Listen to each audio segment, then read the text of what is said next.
o momento? Então vem para mais um Momento Engenheirando. Hoje iremos falar sobre a lei de Hooke, muito utilizado lá na matéria de resistência dos materiais. Tá preparado? Então vem!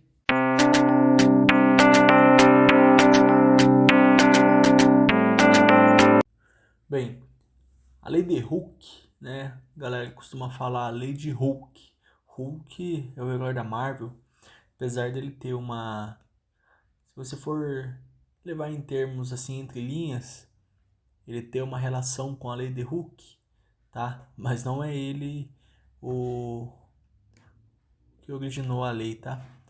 Nossa lei de Hooke, ela foi formulada por Robert Hooke, cientista inglês, no século 17, tá? Uma equação matemática para determinar o sentido e calcular o módulo da força elástica que é produzido por molas, caso elas estejam comprimidas ou esticadas. Então, essa matéria aqui tem uma introduçãozinha lá no ensino médio. Geralmente o professor, ao explicar, ele faz esse trabalho com molas mesmo, para poder estar vendo essa deformação, tá? A mola, que é deformada por uma força externa, sofre a ação de uma força elástica restauradora, na mesma direção e sentido oposto. Ou seja, se pegar uma mola e segurar numa extremidade com a mão esquerda e na outra mão direita e puxar, ela vai sofrer essa deformação. Essa é uma força externa que você está aplicando sobre ela. Nisso, existe uma força contrária, uma força elástica, que tende a restaurar a mola para o seu tamanho original. Tá?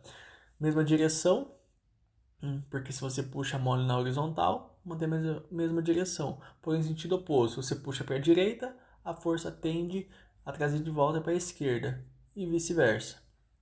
A força elástica é variável, pois ela depende do tamanho da deformação sofrida pela mola. Tá? Então, ou seja, quanto maior a força que você aplica externa, maior será a força elástica para trazer a mola de volta para o lugar. Aqui temos um exemplo de tração e compressão. Tá? No caso aqui da tração, suponhamos que temos essa mola branca e aqui nesse pontilhado amarelo seja a posição inicial dela. Percebe-se que ela sofreu uma força externa, uma força F, no sentido ali para a direita, e teve essa variação, né? Temos a posição inicial chamada de x0, então teve a variação de delta x, tá? Então chegamos em x. Percebe-se que ela sofre uma outra força, essa é a força elástica, que tende a trazer essa deformação de volta à posição inicial. Então, ou seja, a mola sofreu uma atração e a força elástica tenta trazer ela de volta.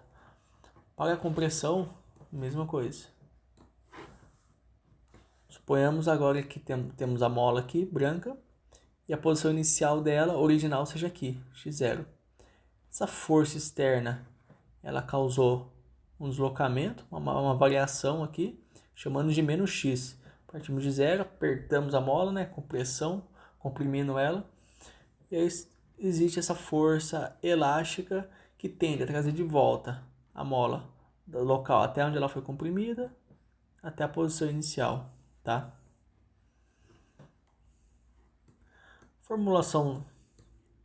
A equação dessa fórmula, ela se dá por força elástica igual a menos K vezes X.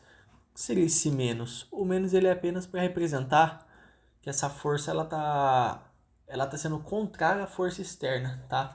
Para dizer claro que a força elástica é contrária à força externa que se aplica. Então, por isso menos, dizendo no sentido contrário, tá?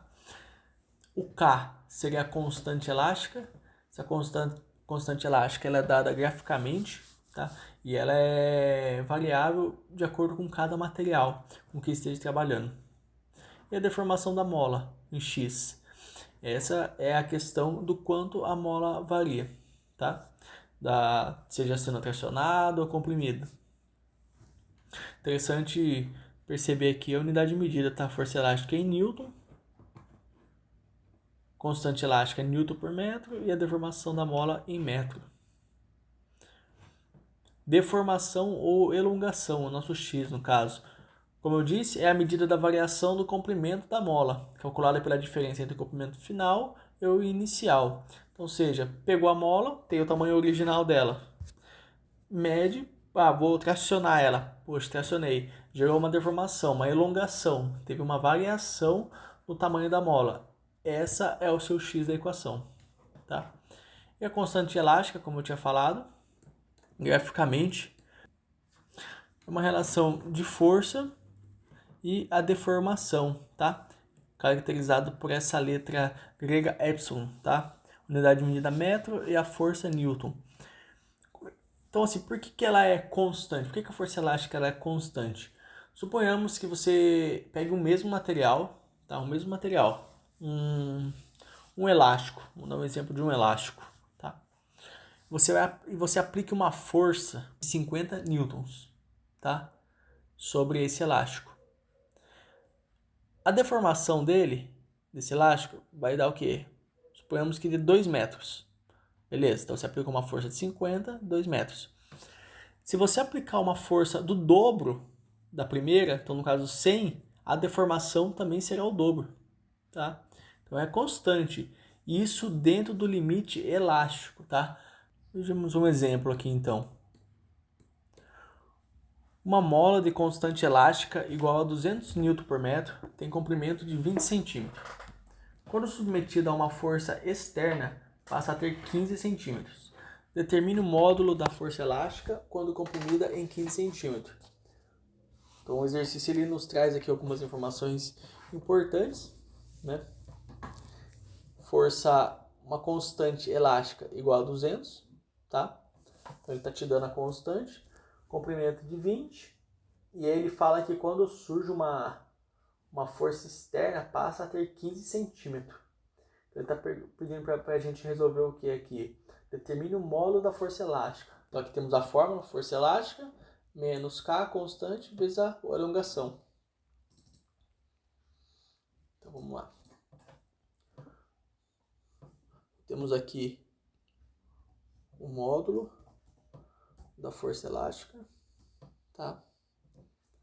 Vai ser igual a constante elástica, que já nos dá aqui de 200, tá? 200 vezes a deformação da mola. Então, nossa mola tem um comprimento de 20 e ela passa a ter 15. Então, a gente comentou um pouquinho anteriormente aqui, que seria a deformação ou elongação, ser o comprimento final menos o inicial. Então, o final é 15 centímetros, passando em metros, 0,15 menos o comprimento inicial de 20 centímetros, passando em metros, 0,20, tá? Resolvendo isso aqui, teremos o quê? O módulo da força elástica, 200 vezes 15 menos 20, ok?